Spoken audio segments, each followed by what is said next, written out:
अस्सलाम वालेकुम। एक बड़े अच्छे कॉन्सेप्ट के साथ आपकी खिदमत में हाजिर हूँ।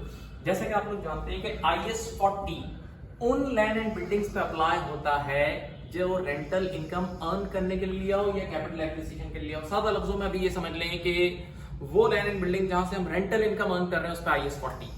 लेकिन अगर किसी लैंड एंड बिल्डिंग से हम रेंटल इनकम अर्न नहीं कर रहे बल्कि कोई और सोर्स जैसे टीचिंग इनकम अर्न कर रहे हैं या सुपरमार्केट खोली हुई है तो दूसरे जराए से कमा रहे हैं तो उस पर IS 16 अप्लाई होगा, प्रॉपर्टी प्लांट एंड इक्विपमेंट। अब तालिब इल्म के जहन में एक सवाल आता है कि सर अगर एक ही प्रॉपर्टी से ये दोनों इनकम्स आ रही हो, यानी रेंटल इनकम भी आ रही हो और इनकम फ्रॉम एंसिलरी सर्विसेज, समझ ले रेंटल इनकम के अलावा कोई और इनकम आ रही है, तो अब क्या करेंगे? अब कौन सा IS अप्लाई होगा?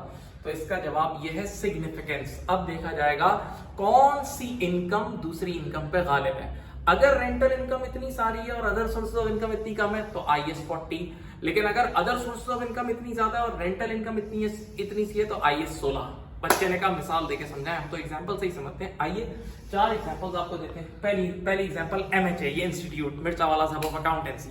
सुनिए, देखिए हमारे यहाँ क्या काम हो रहा है, हम लोग टीचिंग सर्विसेज से कमा रहे हैं, तो ऐसी सूरत हाल में हम लोग अपनी प्रॉपर्टी पर IS 16 अप्लाई करेंगे। ठीक है, अब आज एक स्टूडेंट आया मेरे पास क्लास के बाद, उसने कहा सर मैं गांव से आया हूँ, मुझे कोई अकोमोडेशन मिल ही नहीं रहा, तो अगर आप इजाजत दे तो मैं रात को यहीं चादर बिछा के सो जाऊं। तो मैंने उसकी तरफ देख के बोला, मैंने कहा ठीक है, लेकिन nothing is free, there is no such thing as free lunch in this economic world. मैंने कहा मैं रेंट लूंगा। उसने कहा ठीक है।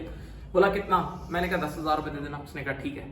अब वो बच्चा रात को यहाँ सोता है, तो अब इंस्टीट्यूट से 2 तरह की इनकम शुरू हो गई। एक दिन में हम टीचिंग इनकम अर्न कर रहे हैं और एक रात में रेंटल इनकम अर्न कर रहे हैं। तो जनाब अब क्या होगा, अब कौन सा IS अप्लाई होगा? टीचिंग इनकम हमारी आ रही है लेट अस से 1 मिलियन पर मंथ और रेंटल इनकम आ रही है 10,000 पर मंथ। तो बताएं कौन सी चीज गालिब है? टीचिंग इनकम गालिब है, तो IS 16 अप्लाई होगा। क्या अप्लाई होगा? IS 16।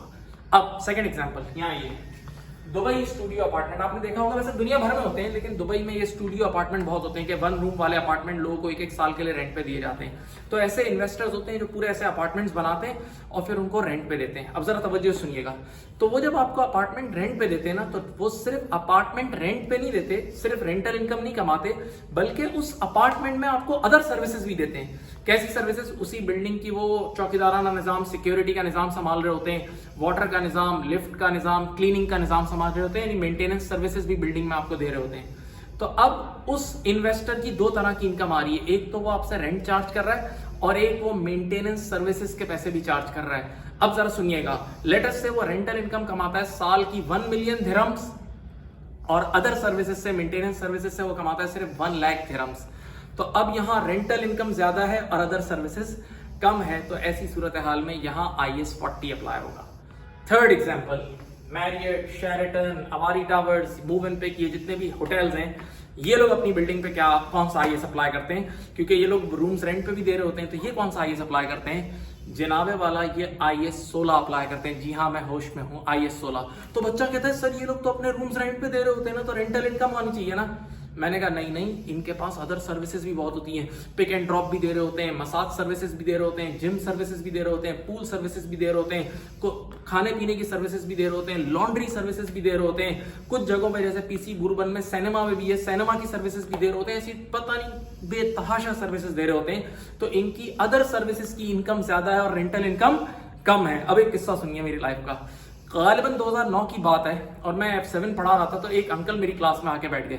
जब मैं ये पॉइंट पढ़ाने लगा ना, तो मुझसे उलझ गए, कहने लगे नहीं यार, ये तो IS 40 होना चाहिए, ये मैरियट, शेरेटन वगैरह पे IS 40 लगना चाहिए, आप IS 16 कह रहे हैं। मैंने कहा नहीं यार, उनकी अदर सोर्स ऑफ इनकम बहुत ज्यादा है। बहुत समझाया, बात समझ ही नहीं रहे थे वो।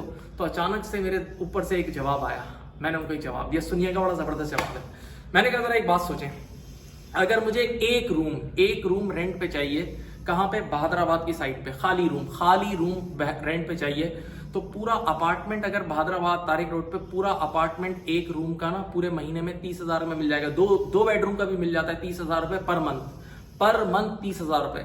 तो अगर डिवाइड बाय 30 करें तो पर डे 1,000 रुपए में यहाँ अच्छे, ये बहादुराबाद बुरा एरिया नहीं है, बहादुराबाद PCHS में 1,000 रुपए पर नाइट खाली रूम आपको 1,000 रुपए पर नाइट में मिल जाएगा। जरा सुनिएगा, लेकिन आपको मैरियट, शेरेटन और यहाँ जाके अगर एक रूम एक रात के लिए बुक कराना है तो कम से कम 15,000 पर नाइट है। तो जरा सोचो, यहाँ 1,000 रुपए रेंट चल रहा है और मैरियट शेरेटन में 15,000 चल रहा है, तो जो 14,000 का फर्क है वो उनकी अदर सर्विसेज का ही तो है, कि उनका फर्नीचर, उनके हाई फाई, उनका ये वो, उनके स्टाफ, ये सब। तो इसका मतलब ये हुआ कि मैरियट शेरेटन और इनके लिए अदर सर्विसेज की इनकम ज्यादा है और रेंटल इनकम कम है, तो ये लोग IS 16 अप्लाई करते हैं। Now last example, Dolmen mall.